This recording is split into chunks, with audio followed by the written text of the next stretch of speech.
Thank you. Ms. Stefanik. Thank you, Mr. Chairman, and thank you to all the witnesses for the excellent testimony today. My question, and I hope in this question I bring generational perspective. I was a senior in high school when 9/11 happened, and in our world today, at no point in my lifetime did we have more hotspots and chaos than we do when we open the newspapers. I find that much of our discussion in Congress, unfortunately, focuses on the impact of the sequester with a snapshot of the present time. My challenge to you is, what is the snapshot of the future for my generation that's going to inherit the negative implications of the sequester if we do not change the trajectory? I'd like to hear what that snapshot is 10, 20 years in the future, how it affects the free flow of goods and services around the world, the tough choices our military is going to have to make, and whether we will be able to support our allies.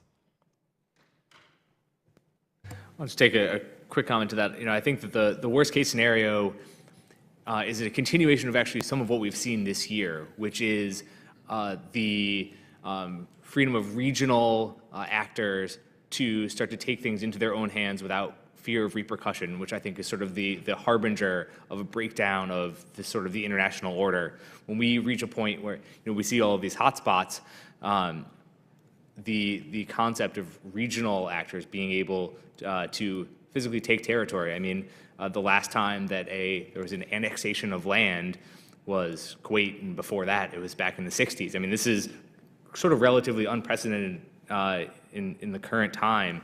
And so if that is what the worst case scenario looks like, I think the hotspots only sort of exponentially grow. Really, since World War II, we've taken for granted the international set of rules that everyone plays by, which are really underpinned by American defense capabilities. And as we look out over the next couple decades, I think it is likely that we're not only going to have challenges to that global set of rules, but in fact, there are a number of revisionist states, whether it's Russia and Europe and the Caucasus, or Iran in the Middle East, particularly if it acquires a nuclear weapon, or China and East Asia, that are going to impose new rule sets, at least regionally and over time globally. Suppose a couple years from now you were voting on an authorization of force requested by the president, and whatever scenario you can imagine. And you thought, as a member of the committee, that you were going to send people into harm's way who might not win, and that more of them would die than you felt comfortable with. That's not something that anybody since 9/11 or since the end of the Cold War has had to take into account. When we have gone to war, we've gone to the war with the expectation of victory and at a particularly low cost. So as you look forward to your long and no doubt distinguished career, that's the kind of proposition that you may have to wrap your head around.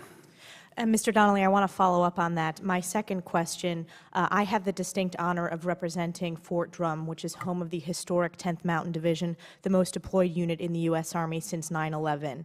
And my basic question, I want you all on record, as we focus on the negative consequences of these devastating defense cuts, are our soldiers' lives at risk today and tomorrow?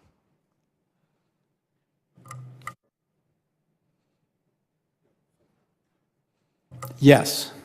I mean, and again, more so. War is a dangerous business. All kinds of, training is a dangerous business. We ask people in uniform to take these kinds of risks, but we also think that our responsibility is to send them out there with the prospect of victory and prospect of coming home in one piece. And living a decent life when they're not deployed. Yes, I mean, a force that is not adequately trained and adequately equipped is going to be at far greater risk.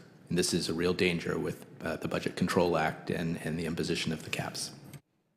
Yes, and I would add that we've talked a lot about the impact of sequester-level budgets, which is as distinct from sequestration, the mechanism itself. We talk about how bad sequester-level, BCA-level budgets are. I actually think the impact of sequester, particularly on those readiness questions and training, is even worse.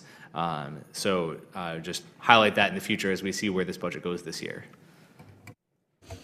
Yes, the cuts to readiness undoubtedly increase the risks that our military personnel will face.